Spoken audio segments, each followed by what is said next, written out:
एकादशस्कन्ध षष्ठोऽध्याय विदेह उवाच बोलन्ति विदेह वराजन भमुनि शुणमो वचन ए भूमि मध्ये दुष्ट लोके विष्णुଙ୍କୁ न भजନ୍ତି थोके काम संकल्प लोभे जोड़ी अज्ञान मोहे थांति पड़ी धर्म अधर्म न जानन्ति अन्ते लभन्ति अधोगति ए बड़ संशय मो हृदे छेद कलुष ज्ञान भेदे तमस उवाच ए तमस शुणिता वचन कहन्ति सभा विद्यमान विष्णुर मुख भुज उरु अभय पाद पंकजरु ब्राह्मण आदि चारि वर्णे जन्मिले स्वभाव त्रिगुणे एणु से विष्णु पिता माता गुरु बांधव इष्टदाता मते स्वामी सेवा तेजे लोभे जे अन्य देव भजे प्राणी पतित पामर अन्ते पड़ई तम घोर बदन थाउ हरिवाणी मुखे जे न बोलंती प्राणी नाम न शुणंती श्रवणे से थांति पाप आचरणे गाछ पतित दुराचार स्त्री शूद्र आदि जेते नर जेबे साधु को देखती कलुष पंकु धरती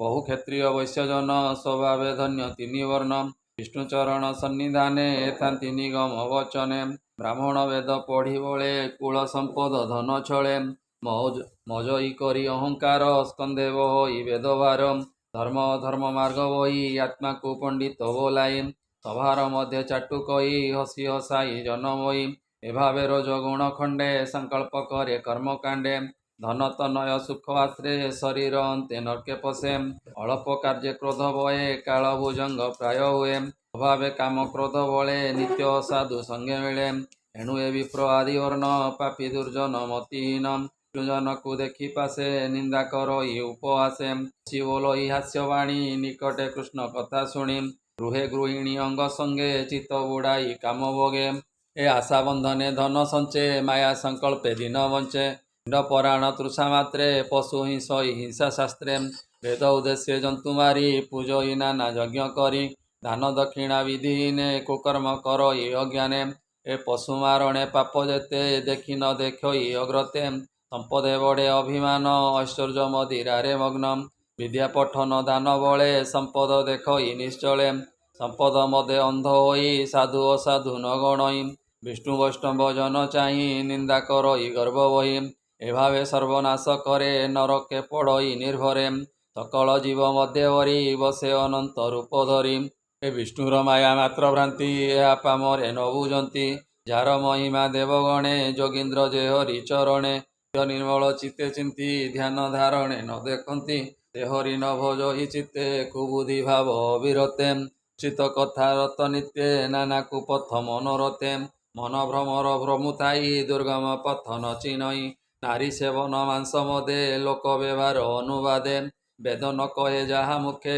प्राणिता करे आत्मा सुखे धर्म अधर्म बेनिपते वेद कही जहा नित्ये आदि ईश्वर आज्ञा एउ अधिक केवा कहू से वेद पथ छाड़ी बले कर्म करई आत्म बले ए विवाह संजोगे अनुबंधे नारी सेवई काम अंधे छाड़ी न पारी हीन चित्ते सेवई मद मांस नित्ये पशु मारई यज्ञ लक्ष्ये से वेद विधि पितृपक्षे बेनि वेद विधिवाणी नित्य सत्य परिमाणी केवे करिव धर्म मते जे वेद विधि अनुमते ए विधि निषेध ए प्रसिद्धि या न जाने पशु बुद्धि धन अर्जने धर्म करी धर्मे प्राप्त नर हरि धन अर्जने देह धरे मरण संकटे न डरे यद्यपि यज्ञर विधान मांस भक्षण सुरापान तथापि सुरा वेद मते आघ्राण करी नाशाग्रते एमेहे न करिव पान ए विधि वेदर विधानम केवल यज्ञ पशुवध अन्यत्र वधेटी प्रमादम नारी संगम ऋतु मते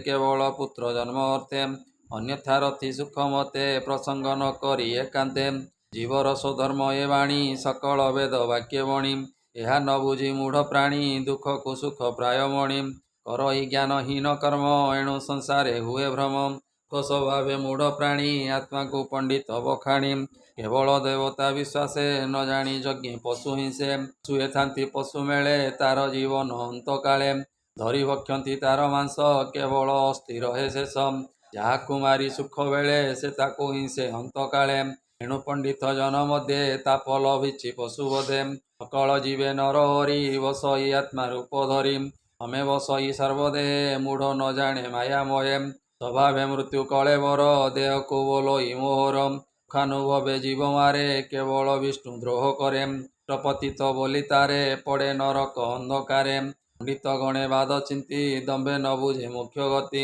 ବଞ୍ଚିତ ହୁଏ ବିଷ୍ଣୁ ନାମ ସଞ୍ଚୟୀ ଧର୍ମ ଅର୍ଥ କାମ। କରଇ ନାନା କର୍ମ ନିତ୍ୟେ ତିଳେ ନ ରହେ ସ୍ଥିର ଚିତ୍ତେ। କର୍ମେ ହରଇ ପ୍ରାଣୀ ପ୍ରାଣ ତାହାର କାହିଁ ପରିତ୍ରାଣ। ତେ ନ ବହେ ଦୟା ଶାନ୍ତି ତାହାକୁ ବୋଲି ଆତ୍ମଘାତୀ। ପାଷାଣ୍ଡ ଭାବେ ଅନୁମାନୀ ଆତ୍ମାକୁ ବୋଲି ତତ୍ତ୍ୱଜ୍ଞାନୀ। ମନ କଳ୍ପଇ ଯେତେ ଫଳେ ଦୈବରେ ତାହା ବଳେ। ବଞ୍ଚିତ ଇହ ପରଲୋକେ ନିତ୍ୟ ବଞ୍ଚଇ ମହାଦୁଃଖେ। ସୁଖେ ସଞ୍ଚିତ ଦାରାସୁତ ଧନ ସମ୍ପଦ ପଶୁ ଭୃତ୍ୟମ୍। ସର୍ବ ଛାଡ଼ି ଅନ୍ତକାଳେ ଚଳଇ ନିଜ ପାପ ଫଳେ। ନରକେ ପଡ଼ି ଦୁଃଖ ବୁଞ୍ଜେ ଯମଯାତନା ଘୋର ପୁଞ୍ଜେ। ହରି ବିମୁଖ ଯେହୁ ପ୍ରାଣୀ ନତରେ ଭବ ତରଙ୍ଗିଣୀ। ହେମନ୍ତ ମୁନି ବାକ୍ୟ ଶୁଣି ରାଜା ବୋଲଇ ମନେ ଗୁଣି। ରାଜବାଚ ଏ ଭମୁନି ପ୍ରଭୁ ଭଗବାନ ଯୁଗାନୁସାରେ ବହେ ନାମ। ବର୍ଣ୍ଣ ହିଁ ଯୁଗ ଅନୁସାରେ ଭକତ ଭଜନ ପ୍ରକାରେ। ଶ୍ରବଣ ଯୁଗେ କେଉଁ ରୂପେ ଶରୀର ବଏ ମାୟା କଳ୍ପେ।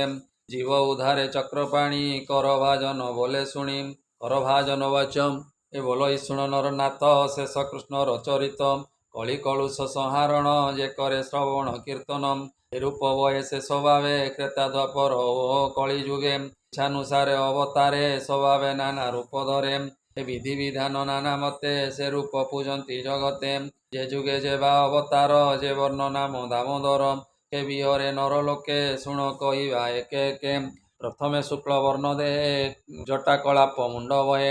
ଆଜାନୁଲମ୍ବେ ଭୁଜ ଚାରି ତ୍ରିଦଣ୍ଡକ ମଣ୍ଡଳୁଧାରୀ। ହେମନ୍ତ ରୂପ ଭଗବାନ ଦେଖି ପୂଜିଲେ ସାଧୁଜନ। ସେ ହରି ସର୍ବଜନ ହିତ ଶୁଚି ପବିତ୍ର ଶାନ୍ତ ଦାନ୍ତ। ତପ ଆଚରି ସମଦମେ ପ୍ରାଣ ସଂଯମୀ ମହାଶ୍ରମେ। ଯେ ଭଜେ ତାଙ୍କ ଚରଣେ ବୈକୁଣ୍ଠ ସମ୍ପୂର୍ଣ୍ଣ ଲକ୍ଷଣେ। ଧର୍ମସ୍ୱରୂପ ନାରାୟଣ ଏବେ କହିବା ରୂପ ଶୁଣ। ଦିବ୍ୟ ସ୍ୱରୂପ ଭଗବାନ ପରମାନନ୍ଦ ଦିବ୍ୟ ଜ୍ଞାନ। ଏ ରୂପ ଧରେ ସତ୍ୟ ଯୁଗେ ଭକତ ଜନ ଅନୁରାଗେ।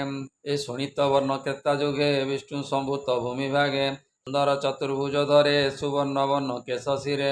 ପବିତ୍ର ମେଖଳା ଉତ୍ତରୀ ସୁନ୍ଦର ଶୃଭ ସୂଚ ଧରି। ଯଜ୍ଞମୂରତି ଦାମୋଦର ସର୍ବଦେବତା କଳେବର।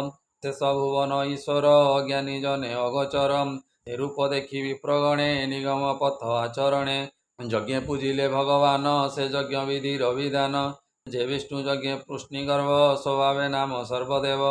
ଦେଉରୁ କ୍ରମ ବୃଷା କପି ହେମନ୍ତ ନାମ ନିତ୍ୟ ଜପି। ଏ ଦ୍ୱାପର ଯୁଗେ ଶ୍ୟାମବର୍ଣ୍ଣ ପୀତ ବସନ ପରିଧାନ। ନିଜ ଆୟୁଧ ନିଜ କରେ ଶ୍ରୀବତ୍ସ କୌସ୍ତଭ ଉପରେ। ଏ ଆଦି ଲକ୍ଷଣେ ଲକ୍ଷିତ ଶେଷ ଭୁବନେ ପୂରିତ। କାମକୁ ନିନ୍ଦେ କଳେବର ସମ୍ପଦ ରାଜ ରାଜେଶ୍ୱର। ଏ ରୂପ ଦେଖି ମୁନି ଜନେ ପୂଜନ୍ତି ଯଜ୍ଞ ମନ୍ତ୍ର ଧ୍ୟାନେ।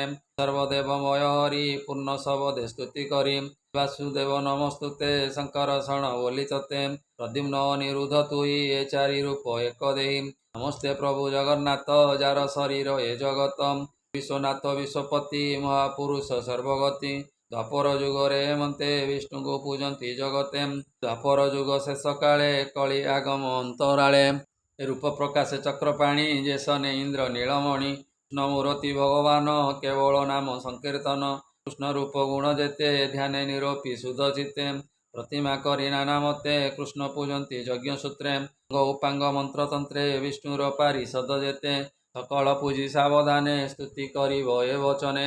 ହେ ମହାପୁରୁଷ ମୁକୁନ୍ଦ ବନ୍ଦେ ତୋ ଚରଣାରବିନ୍ଦ। ମୁନି କରନ୍ତି ଯାର ଧ୍ୟାନେ ହରଇ ପରା ଭବମାନ। ଅଭିଷ୍ଟ ଫଳ କାମଧେନୁ ତୀର୍ଥ ନିବାସ ଯାଚରଣ। ଭବ ବିରଞ୍ଚି ଯାକୁ ଚିତେ ସ୍ତୁତି କରନ୍ତି ଅବିରତେ। ଶରଣ ଜନର ରକ୍ଷଣ ଭୃତ୍ୟ ଆରତ ନିବାରଣ। ପ୍ରଣତ ଜନ ଯେ ପାଳଇ ଏ ଭବ ଜଳେ ନାବ ହୋଇ। ଯେ ରାଜଲକ୍ଷ୍ମୀ ଦେବଗଣେ ଧ୍ୟାନେ ଚିନ୍ତନ୍ତି ଅନୁକ୍ଷଣେ। ମନୁଷ୍ୟ ଦେହ ମର୍ତ୍ତେ ଧରି କିଏ ବା ପାରେ ଦୂର କରି। ପିତୃବଚନ ଶିରେ ଧରି ଯେ ରାଜ୍ୟ ଦୂରେ ପରିହରି। ଧର୍ମିଷ୍ଠ ଗୁଣେ ପଶିବନେ ଯନ୍ତ୍ରିତ ପ୍ରିୟାର ବଚନେ। ଧାଇଁଲା ମାୟା ମୃଗ ଅର୍ତେ ବନ ଗହନ ଘୋର ପତେ। ପାଦେ ମୋର ନମସ୍କାର ଧ୍ୟାନେ ଖଣ୍ଡଇ ତମ ଘୋର। ଯୁଗକୁ ଯୁଗ ଏହି ମତେ ପରମାନନ୍ଦ ଏ ଜଗତେ। ଧରଣୀ ମଧ୍ୟ ଅବତରି ଭ୍ରମଇ ନାନା ରୂପ ଧରି। ସେ ରୂପ ପୂଜି ନର ନାରୀ ମାୟା ସଂସାରୁ ଯାନ୍ତି ତରି।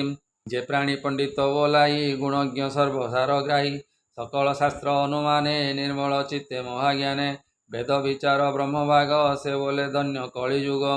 ବ୍ରାହ୍ମଣ ଆଦି ଚାରି ବର୍ଣ୍ଣେ କୃଷ୍ଣର ନାମ ସଂକୀର୍ତ୍ତନେ। କଳି କଳୁ ସେ ଦୁଷ୍ଟ ଚିତ୍ତେ ଗୃହ କଷଣେ ଅବିରତେ। ନାନା ସଙ୍କଟେ ଯେବେ ଥାନ୍ତି ସଂସାରେ ନାହିଁ ତାଙ୍କ ଭ୍ରାନ୍ତି। ଲବେ ନିମିଷେ କ୍ଷଣେ ଲେସେ ଯେ ଅବା ଥିବେ ଯେଉଁ ଦେଶେ।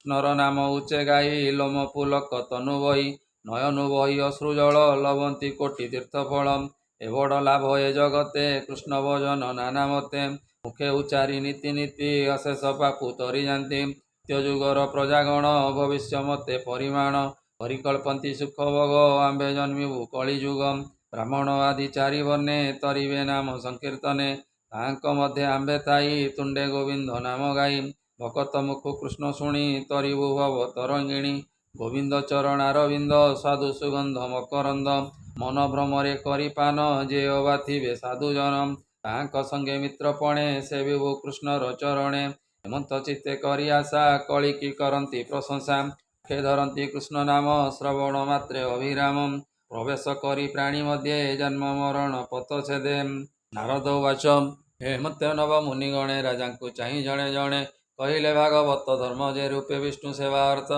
ଶୁଣି ସାନନ୍ଦ ଦଣ୍ଡଧାରୀ ଲୋମ ପୁଲକ ତନୁ କରି ନୟନୁ ଅଶ୍ରୁ ଜଳ ଝରେ ନିର୍ମଳ ବାହ୍ୟ ଅଭ୍ୟନ୍ତରେ ମୁନିକ ଚରଣେ ପୂଜିଲା ଆନନ୍ଦେ ନୟନ ବୁଝିଲା କ୍ଷଣେ ସଭା ବିଦ୍ୟମାନେ ମୁନି ଚଳିଲେ ଅନ୍ତର୍ଧ୍ୟାନେ ଯେ ଧର୍ମ କହିଗଲେ ମୁନି ନିମି ହୃଦରେ ତାହା ଘେନି ଭାବି ହୋଇଲା ଭବୁ ପାର ଏବେ ଶୁଣ ଯଦୁବୀର ତୁ ଏବେ ଏହି ଧର୍ମ କର ଅନ୍ତେ ଲଭିବୁ ନରହର ତୁ ଏବେ ଏହି ଧର୍ମ କରି ଅନ୍ତେ ଲଭିବୁ ନରହରି ଧନ୍ୟ ଧନ୍ୟ ତୋ ଜୀବନ ଯାହାର ପୁତ୍ର ଭଗବାନ ଲଭିଲୁ ପୂର୍ବ ତପ ଫଳେ ଏଣୁ ତୋ ଯଶ ମହି ତଳେ ଖ୍ୟାତ ତିନି ଭୁବନରେ ଯେ ଯଶ ଗାଇ ପ୍ରାଣୀ ତରେ ଆସନ ଭୋଜନ ଶୟନେ ନିରତେ ଦେଖୁ ତୁ ନୟନେ ମୋର ପୁତ୍ର ବୋଲି ଭୋଳେ ନ ଚୁମ୍ବନ ଦେଇ ଧରୁ କୋଳେ ଏ ବ୍ରହ୍ମକୁ କର ଆଲିଙ୍ଗନ ଏଣୁ ତୁ ତ୍ରିଭୁବନେ ଧନ୍ୟ ସନ୍ତ ବିକଟ ବିଦୁରଥ ସାଲ ସହିତେ ବେଦି ଚେଦିନାଥ ହଂସ ମଗଧେଶ୍ୱର ଯେତେ ଦୁଷ୍ଟ ଯେ ଥିଲେ ଭୂମିଗତେ ବୈର ଭାବ ବହି ପଶିଲେ କୃଷ୍ଣ ଦେହ ଯାଇ ସେ ହରିଚରଣ କମଳେ ଯେ ଚିନ୍ତେ ସ୍ନେହ ଭାବ ବଳେ ତାହାର ଗତି କେବା ଜାଣି ବ୍ରହ୍ମା ଶଙ୍କର ପରିମାଣୀ କୃଷ୍ଣକୁ ପୁତ୍ର ତୁ ନମଣ ସେ ଯେ ଅନାଦି ନାରାୟଣ